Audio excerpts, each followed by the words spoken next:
I like to love more of those films than I dislike. There's only a couple where I was kind of... Sounds like you're teaching someone English. Yeah, I know. I like to love... There's Where is the bathroom? Donde está el baño? That's Spanish. On this very special episode of the MacGuffin Guild, we're going to take a walk down memory lane and head on over to the Mahoning Drive-In Theater to relive our experiences at the first annual Joe Bob Briggs Drive-In Jamboree. We're going to talk about the last drive-in, the event schedule, our previous drive-in experiences, the weather, and the mystery of standing in unknown lines. We'll dig into the 2 feature films, Ernie the Lizard, John Brennan and the Big Feet, amazing nipple practical effects, and the dramatic recent history of the Mahoning Drive-In Theater. We'll also dig into the Joe Bob Briggs Fanzine, the history of the town of Jim Thorpe, and we'll discuss some of the event vendors, including Scream Team Releasing, Zombie Head, and Buffalo Bill's house. We'll also discuss what paperwork we have to fill out to join the Mutant Fam.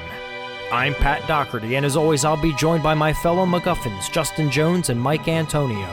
Our theme song was written and performed by Jordan Vincent.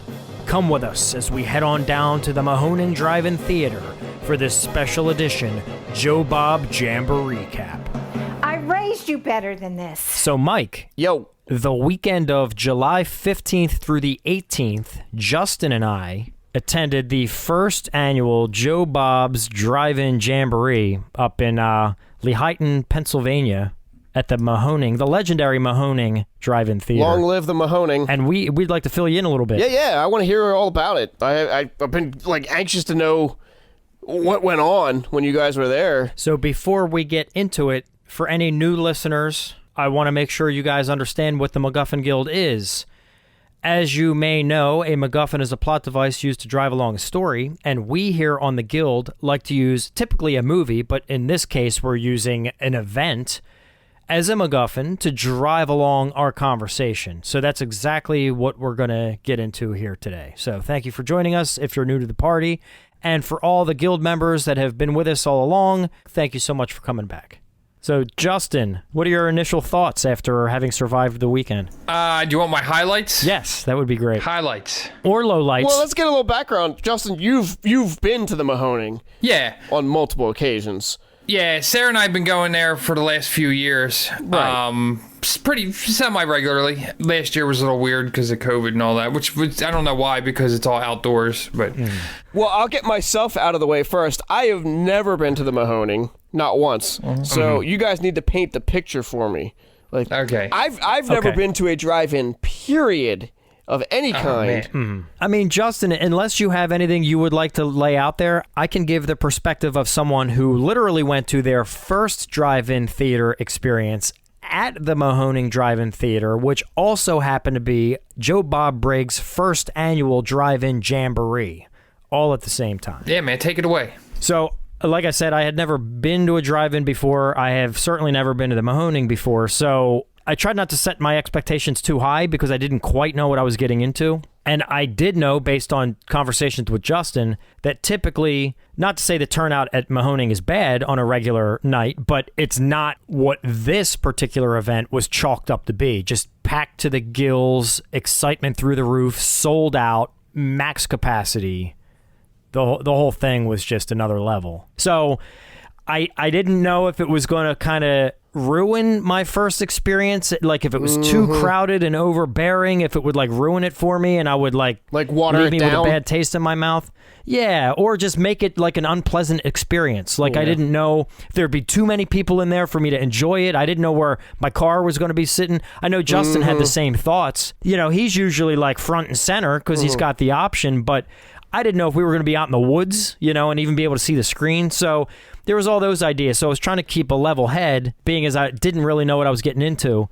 Sure. With that said, this event and what the Mahoning had to offer exceeded every single expectation I ever could have envisioned. It took every hope that I had and injected it with steroids, and it was that awesome. Like, I was so pleased. Now, that's cool. There were some growing pains, and Justin and I will talk about that a little bit. Some growing pains of the event, which it's the first annual. You're going to get that anywhere. But even through that, I think everybody there had such a passion to be there because we were all there for the same thing. And I think people were willing to kind of accept those growing pains and not be disgruntled about it, because at the end of the day, we were all on the same page. We all wanted the same thing, and it was just awesome. I had an awesome time. That's cool. Justin, as someone who had been to the Mahoning, how did that experience compare to your normal Mahoning experience? So usually we get there a little early. It's just to get in the front row. We paid for the VIM tickets, which is like the very important mutant tickets, or very important mutant, just to kind of get, like, hopefully get a good spot. But in the end, it didn't really matter. So, we got there at 11 o'clock because you could get in with those tickets. You can get in at noon, but you couldn't line up before 11. Okay. And there was already cars lined up, and we got there at 11 on the dot. There was a few. It wasn't too many. Noon, people started coming in. People organizing the parking. It was pretty good. Because normally you just kind of come in. I was worried about, like, is it going to be confusing where to park and everything? But they had people like, all right, go see this guy. And then he shoots you to the next guy. And they're like, all right, back it in here or park it in here. So it was like you couldn't really pick your spot, but they got you, they got you parked somewhere. And because we had the VIM tickets, you were allowed to, like, bring a chair or a blanket up and go on the grass, like, right in front of the screen. Okay. Which is also where they were hosting the show from. So it was like being like the studio audience, kind of. Cool. That's awesome. Yeah, so that was pretty cool. So it didn't really matter where we parked, which is good because where Pat was parked, he had a really good view of the screen. And where we were parked with the VIM tickets, they had a stage where they were playing live music during the day. And where we were sitting, like, a corner of the screen was cut off, or like a bit of the screen was cut off. Obstructed, just a little at the bottom. Yeah, it was obstructed a little bit. Okay. And it didn't kill it, but it was a little annoying. Like, I might have lost, like, if we sat there, and we were out, we didn't sit in our car more than, like, I think the last half hour of the last movie we watched from the car, just so, because we were parked by the exit, so when it was time to go, we just jetted out of there. Right out. That's cool. Yeah. So, but yeah, tons of people. Usually you just get concessions from the concession stand, but they had, like, other vendors there serving food, which was not normal. They're food trucks. Yeah, they had vendors and things like that, which they don't normally have. Well, for the listeners who don't know this part, originally it was supposed to be 3 nights, Friday, Saturday, Sunday, correct? Correct. And they added Thursday night on because it was, like, sold out. Popular demand. Yeah. They added the Thursday night, but all the Thursday night was Joe Bob does this thing. It's How Redneck Saved Hollywood that he would go around doing, which we have seen before. Sarah and I saw a few years ago. Oh, yeah, you mentioned that before, yeah. Yeah, but they just redid that for Thursday, which is cool. I would have, like, if I could have just done the whole 4 days, I would have watched that again just to do the whole thing, but that would have been expensive. So that's what the extra day was? Yeah. Okay. Yeah, so here, let me give a real quick recap of the four nights. So July 15th, which was the Thursday, they called that the Appalachian Barbecue, which it said start with some grub and Joe Bob's critically acclaimed live show, How Rednecks Saved Hollywood, plus a very special 35mm screening of Smokey and the Bandit. Oh. So that was Thursday. Okay. Friday was the Mutant Film Festival. And that was a showcase for micro-budget exploitation films made without traditional film financing. 2 winning features and 10 shorts will be screened live by Joe Bob Briggs himself. Okay. The 17th, which was Saturday, that was Joe Bob Briggs Live. That's what we went to. That is join Joe Bob and Darcy the Mail Girl as they host a live double feature right before your eyes. You won't want to miss this. Sunday was Joe Bob's Drive-In of Dread, and this was a family-friendly haunted drive-in event with live zombies and assorted creeps. We're still going to have the ghosts and goblins, but they'll be mostly friendly ghost and goblin variety. So Sunday was more for the kids, and I believe they screened Them from 1954 and House of Wax from 1953, I do believe. So that was Sunday, and that was more kid-oriented. Family friendly. That makes sense. So those are the 4 nights. But we have to say this, because Justin and I then talked about the parking. But one thing that we didn't mention, the weather was treacherous all weekend. Yeah. So Thursday was rain. I don't know how bad, but Friday, holy mother of God. So Amanda and I, my wife, we got up there. I'm going to guess we were up there maybe 3 o'clock in the afternoon on Friday. Okay. Now, we weren't scheduled. We didn't have tickets until Saturday, but we were just going to go up and, enjoy the town and, whatever. There was a period between, do you remember what time it was, Justin? What time did you get into town? Because that's when it hit, when the monsoon hit. Oh, I think we rolled in like 5:30, something like that. Okay. So it was in the evening, the early evening, at some point between 4 and 6, there was a monsoon, the likes that I have rarely seen. The roads literally started flooding almost immediately.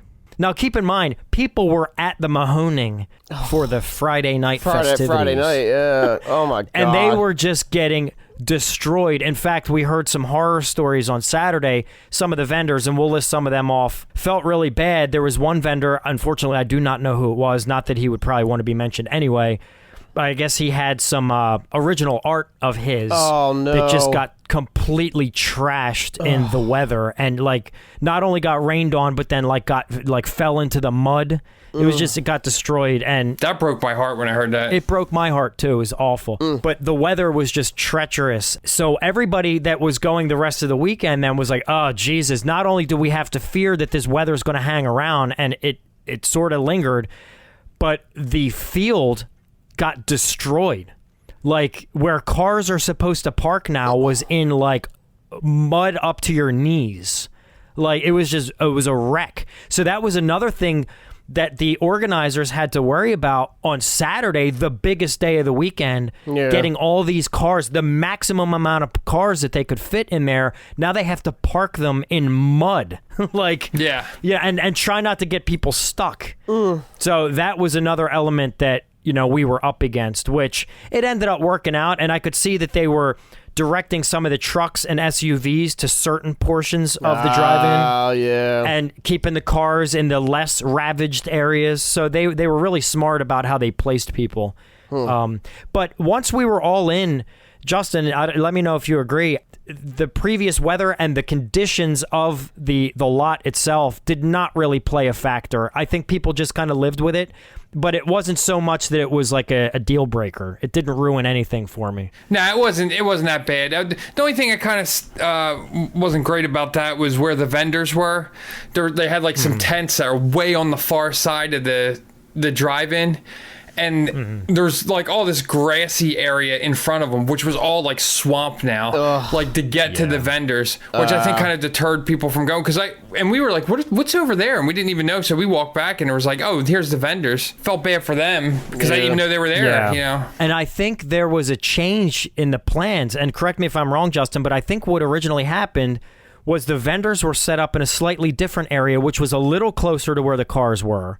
But when they got completely rained out on Friday, Darcy gave up her tent that was supposed to be for cartoons. She was supposed to play cartoons on Saturday and Sunday, and they nixed that from the schedule, and she gave the tent to the vendors, which that was the tent on the way far side. So that's why they were removed from the crowd, because originally it was supposed to be a separate entity, I didn't realize that. That's awesome.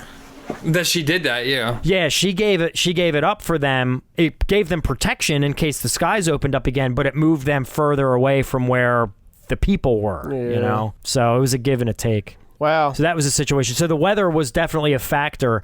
So that brings us to Saturday then. So we get there. Now, Justin, you had the VIM. Amanda and I, we only had the middle ticket, just the general. Mutant admission or something. Yeah. We went with just the general. So the way it worked was you guys could get lined up at 11, get in at 12.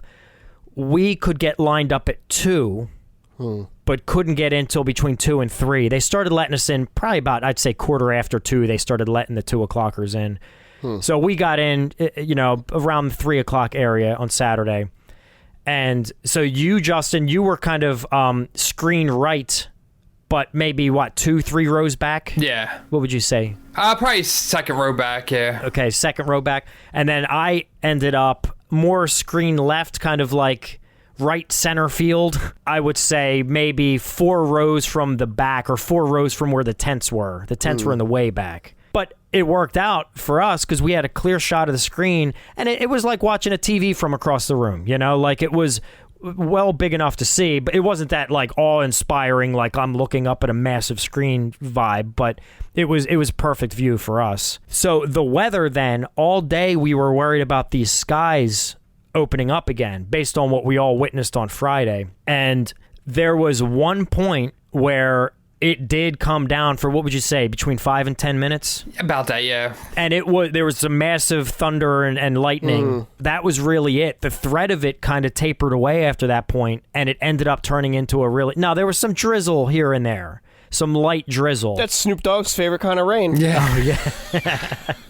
Yep. It was nothing even close to like downpour or ruining the evening kind of weather. That's awesome.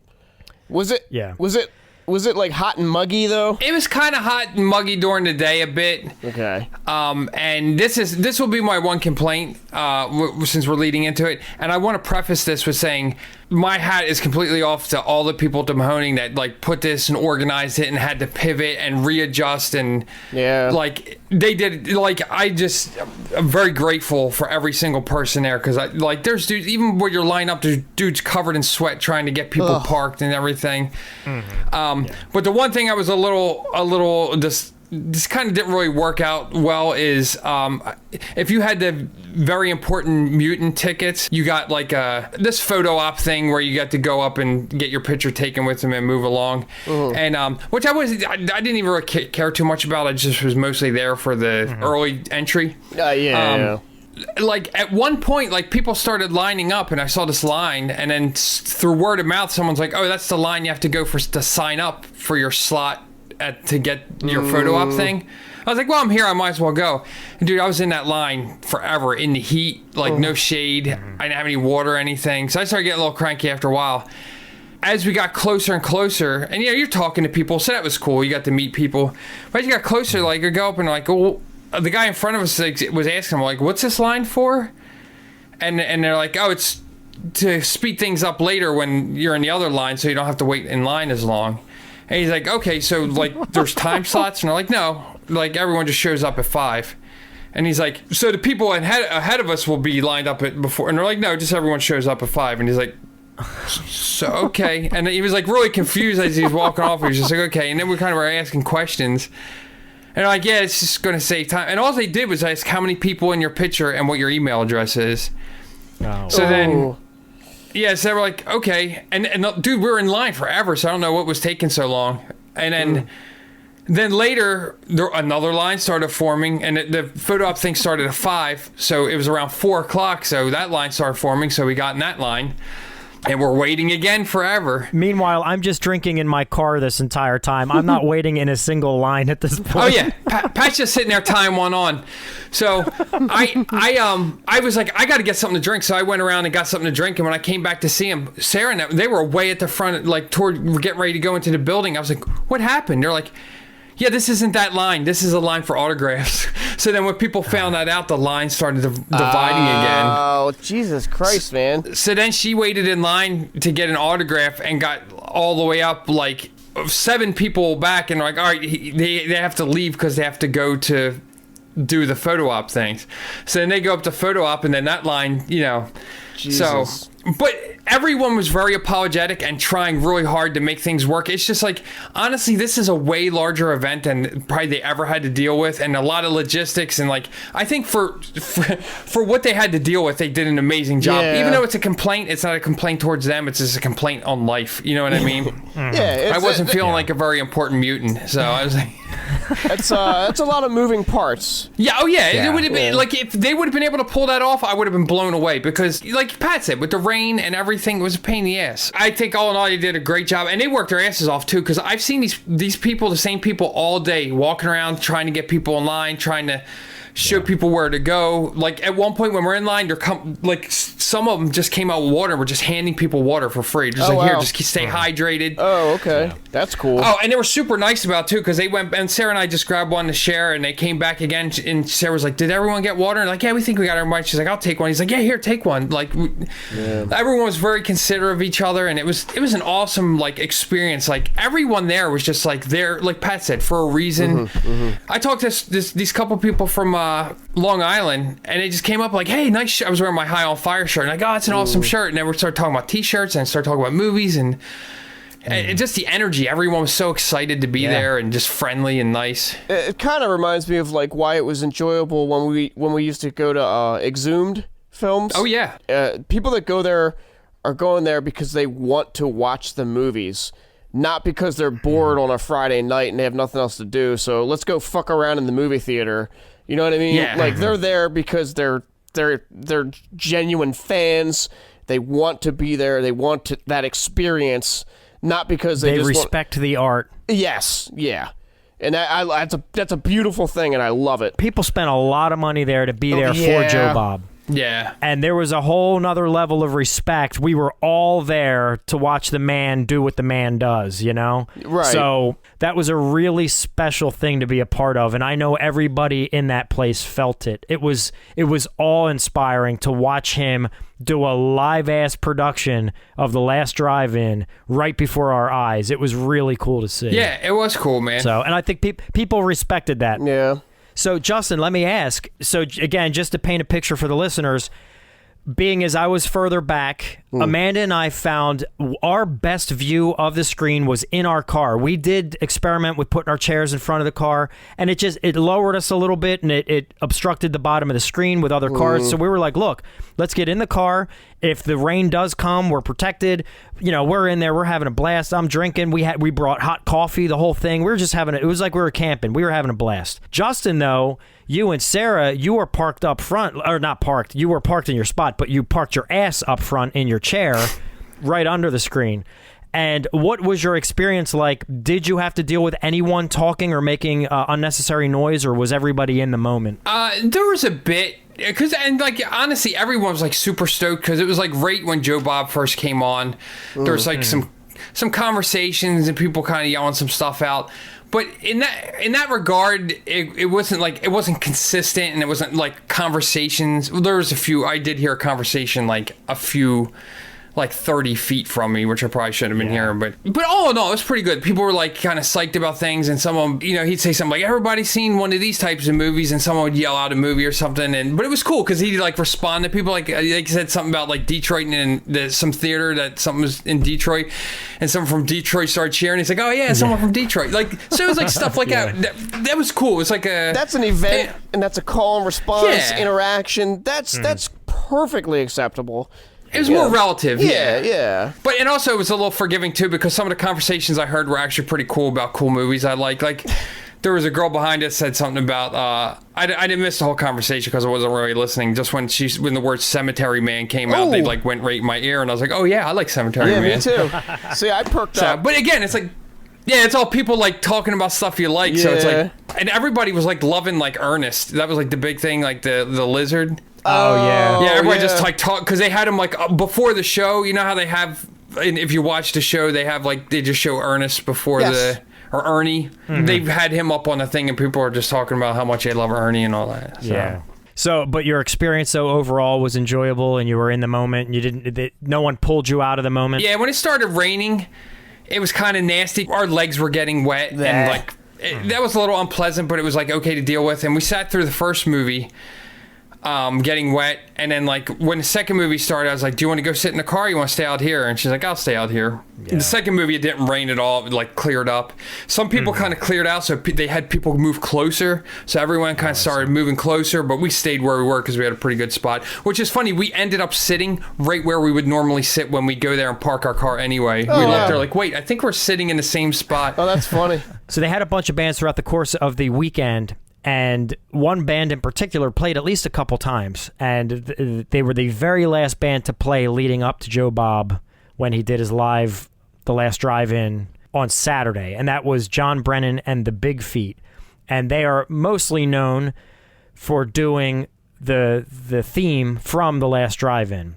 But they also had the Clint Howard song. Did you hear that? Yeah. So that was awesome. They did the theme, the tailspin from Things. Oh, yeah? Yeah, there's a couple they did from the movies and stuff like that. Okay, that's awesome. But what ended up happening, so they did like a legit show, like a concert, and that was great too, because for most of us through this COVID age, this is probably our first experience with live music in a hot minute. Yeah. So that was really cool to be able to be outside and, you know, keep your distance if you felt so inclined, but you could have live music right in front of you. But the last song that they played, of course, was the theme song. Mike, I guess you're going to perform that for us now. Nope. I don't know the word. I have no idea what the words to that song are. I hear it all the time, and I couldn't tell you. So let me just say this then. I want to give a shout out to the band, and this is the most recent list I can find, so my apologies if any of these fellas were not actually up on stage or if they've since been replaced. But to my knowledge, we have... obviously, John Brennan is the lead singer. On bass, we have Jerry Marletta. On drums, we have Jimmy Adamson. And on lead guitar, we have Levi White. But what was cool is Levi White, I believe, the lead guitarist, before the show actually went up and played that acoustic riff that you hear prior to The Last Drive-In on Shudder. Okay. With, you know, usually hear the crickets and stuff, and then you have that soft acoustic riff. So he went up and played that. And then the band itself played the theme and then introduced Joe Bob, and then it was on. Now, keep in mind, everybody paid an arm and a leg for tickets to go to this event, and as per usual, having no idea what films we were going to be exposed to. Yeah, that's true. So that was really cool. So with the features, we'll get into the first feature first. The first movie that they played, which was all a mystery until... Well, wait. 1 second, though. Did Joe Bob do a nice long rant first? Oh, yeah. Okay. Yeah, it was just like a normal show. It opened up with him, and then him talking. He introduces Darcy, and just goes on. I can't remember specifically, but he did reveal it. He revealed the first film, and Darcy called him on it. But normally he wouldn't. He would let it kind of just go right in, or you know, at least reveal it towards the end. But so he gave away the first film, which was Night of the Demons, was the first film they played. Love it. I love that movie. And I think people start figuring it out because Linnea Quigley was there, and was it Amelia Kincaid? Was she the other one? Yes, it was Amelia Kincaid. Now, who is she? I know Linnea Quigley. I mean, she's the main. She's the main girl. The main demon, yeah. Oh, the main chick. demon. Okay. Yeah, Angela. Oh, wow, so that's they were cool. there. So anybody with half a brain would have been like, hey, those two are the special guests. Yeah. What movie are they in together? Yeah. So that was cool, though, to see them there as well. So, Justin, your experience with Night of the Demons? I've seen it. I own it. I've seen it several times before. So it was nice seeing it. You know, it was...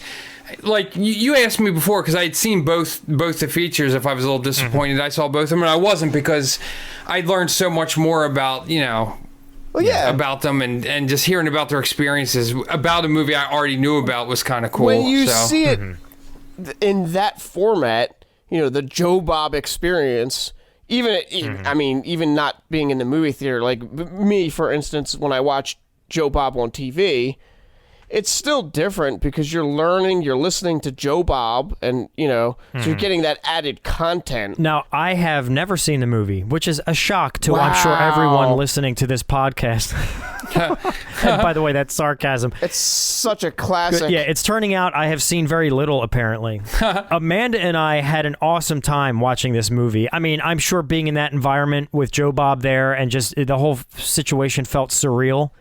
But then, you know, we were laughing at moments and enjoying the characters and the whole thing. Dude, which, by the way, I still have to look this up. That special effect with the nipple. Oh, yeah.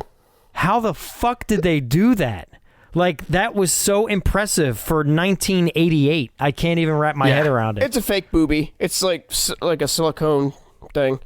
It looked so good, though. I know. It does look really, really well done. It's like a prosthetic. I mean, it makes sense. I would imagine she didn't really push that into her own breast, but it still looked really good. It is Linnea Quigley. Yeah. But that was a really fun film. That was great. And then Joe Bob had his normal segments. It was just like watching the show on Shudder, which was just wild and surreal. I kept having to I kept getting the chills. It was just like awe-inspiring, you know? Why don't you reveal feature number 2 there, Justin? All right, so feature number 2, I did find out. People started figuring it out, and I had no idea. I don't know how they figured out what it was, but it was still a rumor going around. And then someone who did know was talking to someone in line, like someone who worked there, and he's like, so is it this? And he's like, I think it's this. And he's like, all right, I'll give you. He's like, the guy's like, does it begin with T? And he's like, yeah, it begins with T, and it's 5 letters long.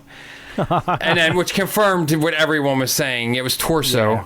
That's a good one. I like it. Yeah, which I was excited about because I really like Torso. Yeah, as far as Giallos go, it was cool. So it was nice seeing that. And actually, he gave a lot of information about that because I don't really know much about Torso. I just know I like watching it. Yeah. But like he was talking about the writer, I think it's Ernesto Gastaldi, that did the screenplay, and he was talking. He was just a really interesting character, and it was like it was cool, man. And he was just talking about like aspects of the film I didn't catch the first couple times I saw it. One really good point he mentioned about Torso that like I really took away with me that I enjoyed, and which is one reason I think I like it so much, is he said, this movie doesn't really lead you down dead ends. It doesn't use misdirection and just like dead end something. Like everything, all avenues play out. It's just which avenue is the one that's going to lead you to the killer, that type of thing. But I'm paraphrasing the most asinine way. So hopefully someone can put in the comments or something what he exactly said. But it was basically the point, and he kind of called out a famous Giallo director. And he's like, but you know who does do that? Dario Argento. Which is great because we all love Dario Argento movies anyway, so it's just fun. Yeah, he's having a little fun with him. So yeah. So yeah, we do have to mention Sergio Martino though. So he was the director of this one. Yeah. So again, one of the greats. He's a legend, yeah. I think there's a Sergio Martino box set coming out soon. Oh, is there? Oh, wow. I think so. The overall event though was so fucking fun, and I pray to God that the Mahoning and Joe Bob shook hands and committed to doing it again here at the Mahoning. So, we can keep this tradition alive, because I think this thing was such a success. I could totally see Joe Bob saying, you know what, let's take it to Cali next year. Let's take it to Texas, or let's do it, wherever. Let's do it in Chicago. Let's just change it up. Like, I don't want him to make it like a traveling circus. I want it to be like the Mahonings thing. Yeah. And I hope that's the case. I agree, because I'm curious. I don't know how many 35 millimeter projector drive-ins there are. Probably not many. Yeah, see, I don't know that. If he did take it on the road, I don't think he would do one of these newer pop-up ones with the digital ones. I think part of the reason they did Mahoning, and which makes the Mahoning Theater so great, is it's so like, I feel like I step back in time sometimes when you go there. It's like the old screen. I'm sure. I think I heard the screen at one point had to be rebuild or something, or maintenance. I'm sure it has to be maintenance. Yeah. But even it's the old building and the old concession stand and even the old bathrooms, which you can't use anymore, but they were fun. I was telling Pat about the old bathrooms because they have porta pots there now. But the bathrooms are funny because they were kind of small, like the stalls, at least in the men's room. Like if you were in one of the bathroom stalls and having a push, like your feet toes of your feet would stick out like in the door. That's how small the stalls were. Not mine. No, not everyone's, of course. Mine wouldn't even reach the floor. Mike could do jumping jacks in there. Yeah. So, Justin, going back to Sergio Martino really quickly, yes, Arrow is putting out a 3-film box set early August. The 3 films are The Case of the Scorpion's Tail, Your Vice is a Locked Room and Only I Have the Key, which is that's a big one. I've never seen that, but it's good. And the third film is The Suspicious Death of a Minor, which I've never heard of that one. That's the 3 films in the box set from Arrow Films. So I pre-ordered it. Of course I did. Of course you did, you psychopath. All right, so real quick before we start giving our final thoughts on just the overall weekend, I do want to give a shout out to a couple of the vendors. And Justin, I don't know if you can remember any of the names that I can't. Unfortunately, like we had hinted at previously, I don't think all the vendors were there on Saturday because I think some of them kind of threw in the towel after the horrendous experience with the weather on Friday. But some of the vendors that we saw and that we purchased from were Scream Team Releasing. Justin, you bought a few things from them? Yeah, I was talking to Justin Seaman, I think. He did the barn, which I bought from him while I was there, and I also bought from him I'm Dreaming of a White Doomsday, which was done by Mike's friend. Yes, sir. Mike Lombardo. So I was curious. I've been wanting to see this, so I finally picked it up because he said they were kind of struggling that weekend. I was like, yeah, I'll pick up a couple from them. That hurts my feelings. Yeah, he just, with the rain and everything, just didn't really work out too well. But he was a really nice guy, and I talked to him for a while, and he was talking about on Friday they had the whole thing that you mentioned, Pat, about the micro budget filmmaking thing. Yeah, which honestly, if you guys and Grant and all them weren't going on Saturday, that's the night I wanted to go to. Yeah. But I also wanted to go to ones with my friends, which I'm glad I did, but I wish I could have done both because I was super interested in that. But he said a lot of people, they had were playing small films, and he said there's hardly anyone there, which was really disappointing. Because, that was one of the things I was most bummed I missed. If they do it again and do a similar structure, I think I'll definitely try and catch that night. Scream Team Releasing, I don't know if, I think this was before we were recording, but I have all their releases, everything they've put out. And you want to talk about micro budget. These films are very, very, very shoestring. But some of them, I won't say all of them, but some of them actually look really good. For working with no money. Well, I mean, cameras have gotten a lot cheaper now than they used to be, so they can make it look a little nicer. Some of them, the lighting and everything, is really good in some of these films. There's some talent. There's definitely some talent in actually a good portion. Generally speaking, people that listen to us and people like you guys that went to the Mahoning, I think would like some of the stuff that Scream Team Releasing has put out. And there's difference. It's not just horror. They just put out an action movie. It's like an ode to 80s action movies. Oh, I'll have to check that out. It's called Force to Fear. Oh, okay. Not sure. I haven't watched that one yet. I just got that one. I haven't gotten around to watching it. I will say this then. Scream Team Releasing was there. I do think, again, to reiterate, I think the vendors took the brunt of the weather. Yeah. They got the biggest shaft of the whole thing. I think the vendors just got hurt, and that's unfortunate. But Justin and I can say this from experience, we definitely spent some money there. So we all bought some stuff. I at least feel better knowing that you contributed. Yeah, contributed to their efforts. Okay, so I want to mention two more vendors that we dealt directly with, and they were fun to talk to. Zombie Head from Orlando, Florida, and she designs jewelry. Amanda got a really cool skull pendant from her. You should definitely look up her stuff on social media. Zombie Head. Really cool stuff. And her use of color is really cool. Some of this stuff almost looks like melted skulls combined with killer clowns from outer space. I don't even know how to describe it, but it's really fun stuff. And the other guy I talked to runs, and they're actually in the process of getting this up to speed, Buffalo Bill's house in Perryopolis, PA. He recently bought the home where Silence of the Lambs was filmed and where Buffalo Bill had his house. Oh, okay. And he's fixing it up. He's even having the well built into the basement. Oh, my God. So, and what you can then do, and this is awesome, when it's complete, you'll be able to bring a group of people up there and rent the joint like an Airbnb and party for the weekend like you're hanging out with Buffalo Bill. And that's pretty cool. And you can even go in the basement and check out where, you're supposed to be putting the lotion on the skin and all that stuff. And he said they have a pool and stuff. And it said it sleeps 8. They have 4 bedrooms. Can you throw one of your friends down the well? Yeah, why not? Sure. Put the lotion in the basket. Give me back my fucking dog. I wonder, after they build the well, is he going to cover it up? What happens? Is he, encase it in glass or something? What happens if a guest falls into the well? My assumption is he's not going to dig it full. You know what I mean? It's just going to be the outer rim of it, and then it's going to stop. probably is what he's Yeah. going to do. I think it's just for like photos and stuff. Yeah. That would be fun. That might be my best guess. But we are fully speculating right now. So bottom line is go check it out when the house is complete because it sounds like an awesome time. Yeah.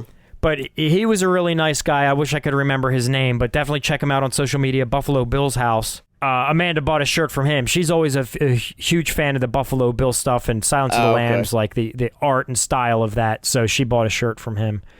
But he was a cool dude. Chris Rowan. Oh, is that his name, Chris? His name's I'm on their website. His name's Chris Rowan. Yeah, he was a really nice guy. We talked to him too. He was a really nice dude. He's the only one. I wore a Primus hat, and he was the only one to be like, "Oh, cool hat, bro." So always mad respect to anyone who calls out Primus. That's cool. The other thing I want to mention before we wrap this mini up, which is now becoming quite lengthy, is like myself. Something I discovered. I was being in the moment. It felt really enjoyable. Amanda and I had so much fun, and it felt like we could take a breath and we could be a part of something really special. And I really hope Joe Bob comes back again. It was so fun. But what it also made me do is I started investigating what they call the Mutant Fam. Oh, yeah. And that's his peeps, you know? Yeah. And I've heard of it, believe me. I mean, I've been a fan of his show for, I guess I got Shudder, I don't know, it was a season and a half ago. So I've been kind of like in the loop for a period of time now. But I've heard of the Mutant Fam, but I certainly I would never consider myself part of them, nor would I even know who they were or what they were about. But having experienced this, and now since I've, via the MacGuffin Guild Twitter account, have interacted with quite a bit of the Mutant Fam. And it's awesome. I almost wonder, is there paperwork we have to fill out to apply to be a member of the Mutant Fam? Or how do we go about this process? Because I'm putting this public notice out to the Mutant Fam. Anyone in the fam who may be listening, what do we have to do on the guild to officially be deemed Mutant Fam members? Like, how do we go about that? I'll tell you this. I'll compare it to something I'm in the world of, the whole Juggalo community. Uh-huh. You either are or you're not. There's no membership fees. So if you embrace it, you are in. You are it. Yeah. Yeah. Like you either are or you're not. It's just in you. So Justin, what do you know about that? Is there anything about the Mutant Fam that about Juggalos? About Juggalos. What do you know about Juggalos, Justin? Justin's in the middle of writing his book. Everything I learned about Juggalos, I learned from Mike. Yeah, exactly. That brings me back to the Mutant Fam, though, and I think I'm going to have a new respect now when Joe Bob is on again. I'm going to have a whole new appreciation for interacting with the people now who I feel like I've gotten my foot in the door and I've gotten to experience what they really enjoy about what Joe Bob has to offer. Like what I experienced up at the Mahoning, I want that feeling again. Like I want more of that, and I want to be, hopefully the MacGuffin Guild can be embraced by the Mutant Fam. Oh yeah, that's right in your pepper shed, Pat, because you're all about like those community type things, like the Citizens of Kane, the MacGuffin Guild. Like that you came up with that. That's your thing. You know what I mean? Yeah. Like you love that inclusion type thing. Like this group of people. And Justin and I are all about exclusion. Yeah, I don't like anyone being near me or doing things with me. Yeah. I like to be a lone wolf. Yeah. Me and Mike like to be lone wolves together. Yeah. So, again, one more quick shout out to the Mutant Fam out there. Really excited about building a rapport with all the mutants out there. I look forward to hopefully one day all of us in the guild being embraced by the mutants and being a part of this wild ride with you guys and with Joe Bob and with Darcy. Yeah, hell yeah. It's exciting.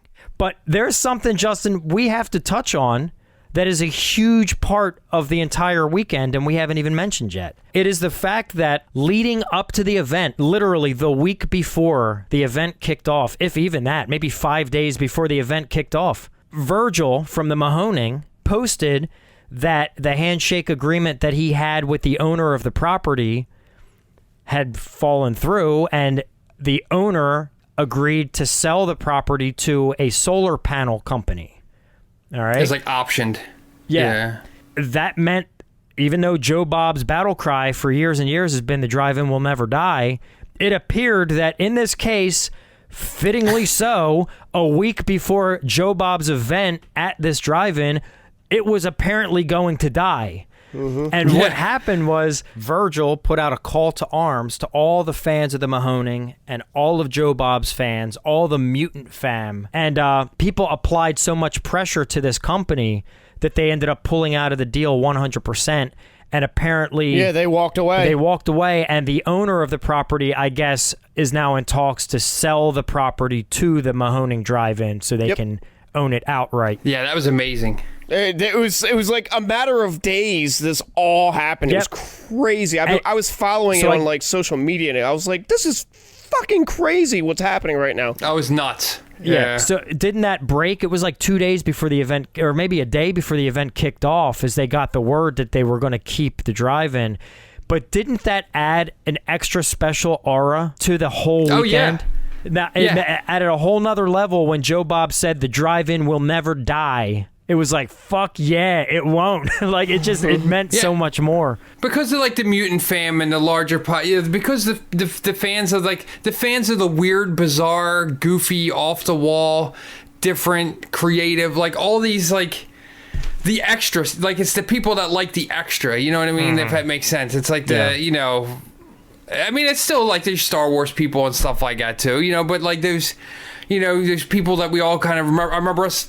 Even it's like in their early adulthoods going like pizza and beer night, trying to find the craziest movies off the shelf and just enjoying like just the low budget, the production values, the everything. And it's like that, like it was cool that spirit. I don't want to say subsect, but that spirit of people who aren't in the mainstream just kind of like really, I don't know, coming through. It was kind of like an underdog story. It was really cool. That was amazing. It felt like... this is what my mind referenced it to. It was UHF, the Weird Al flick. Oh, yeah. Yes. Yeah. Where it was like they had to save the TV station, and it came down to the last second where they managed to raise that money. And it was all because of the guy, "Hey, mister, do you have any change?" But remember, he gave him that old school penny that was like worth... Yes. So man, that's I what love it that felt movie. like to me. And just, I felt Joe Bob, too... I felt he let loose a little bit more. Like he was, it felt to me like he was speaking more freely. He was dropping the F-bombs more than you would hear him do regularly. To me, I feel like he does it more regularly just only because I remember watching back in the day, it was on TNT, so he couldn't do it there. So to me, I feel like he does it semi-regularly. But you're probably right, because I remember one of the first things he said was, "Turn your fucking headlights off." Yeah, exactly. Yeah. And then what was that? He referenced Malcolm in the Middle. "You're not the fucking boss of me now," or something like that. Like So he was really like, you could tell he was fired up. I think he was feeling the energy. I think that was like, Virgil and all the employees must have been like on cloud 9. Oh, totally. After the stress of the week. Yeah. In fact, Justin, I didn't even tell you this. Amanda and I were walking through at one point, and I posted, if you check out our social media, there's 2 pictures specifically that I took. One of Joe Bob and Darcy sitting up at their trailer, and then another one of them walking. They literally walked right by Amanda and I as we were just like walking to the shitters or something. Like it was really chill and cool to see just everybody amongst each other. I'm good. We're just heading to the shitter. Yeah, exactly. But at one point, I walked right by Virgil from the Mahoning. And I don't know Virgil, and he doesn't know me. But I walked up to him, and I said just that. I was like, "Virgil, you don't know me, but I just want to tell you congratulations. It's just this whole thing has been such a roller coaster, and we're so excited for you." And the dude came up to me and gave me the biggest bear hug. Like, you could tell his energy. Yeah. He was so excited and so relieved and so happy. And I think he felt...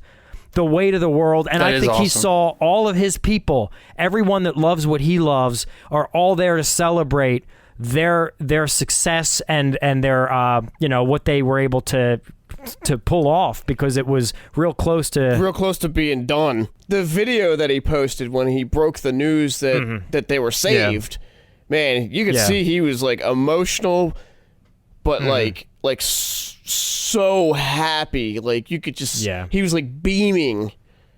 And rightly so. I mean, He was a class act about it, too, because he said, I don't remember if it was at the drive-in or where it was, but he was saying, he's like, all that energy you put into writing them letters about saving it, make sure you then now write them letters to say thank you and all that stuff. So I thought that was like real classy.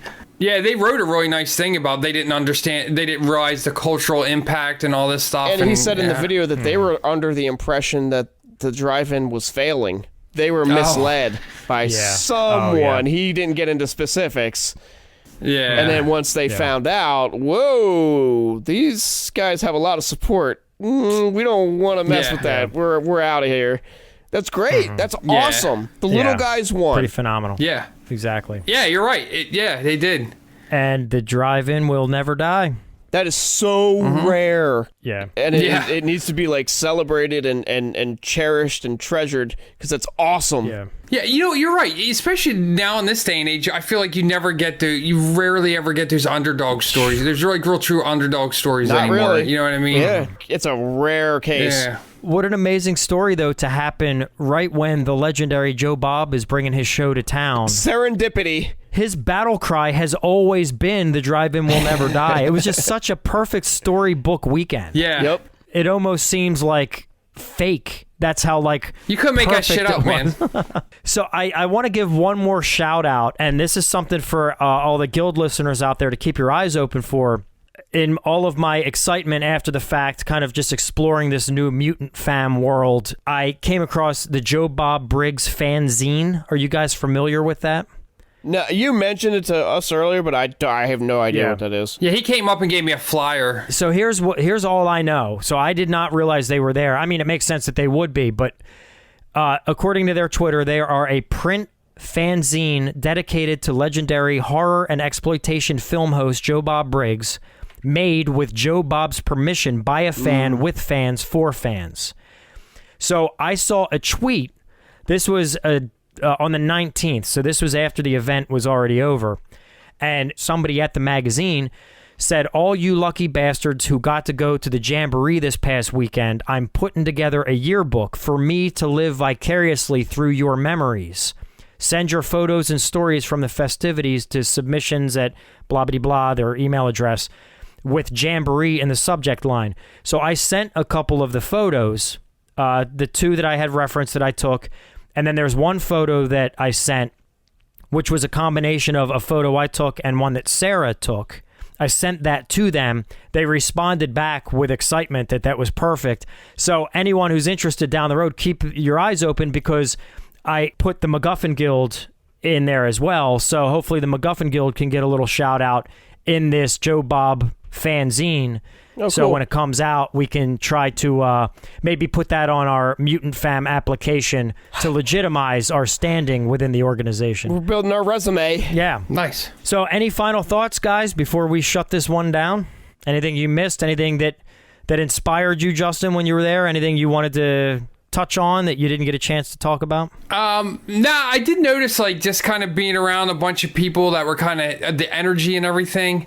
Like, I used to have, like, these stories, and I mentioned before I took, like, a screenwriting class to try and get some stuff out, and, like, just the last couple years, I've just been feeling like it just not inspired, and just, like, I just had ideas, like, for stories, like, even after we left, like, I don't know, I just felt like creative juices were flowing again. Just not so much just Joe Bob, but just all the people around, like, just talk, like, conversations with people and just the excitement about things. It's kind of got me excited. The whole atmosphere, about, like, right?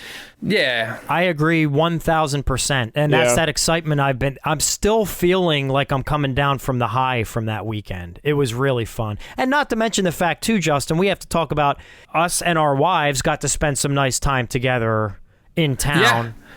We learned a lot about the town of Jim Thorpe in PA. We learned a lot about that from Joe Bob, which is really cool. Did you know this, Mike? I don't know anything. Who's Jim Thorpe? All right, Jim Thorpe is the name of the town, Jim Thorpe, PA. Well, yeah, I know that, but who's Jim Thorpe? Okay, so Jim Thorpe apparently is the most accomplished Native American Olympian in history.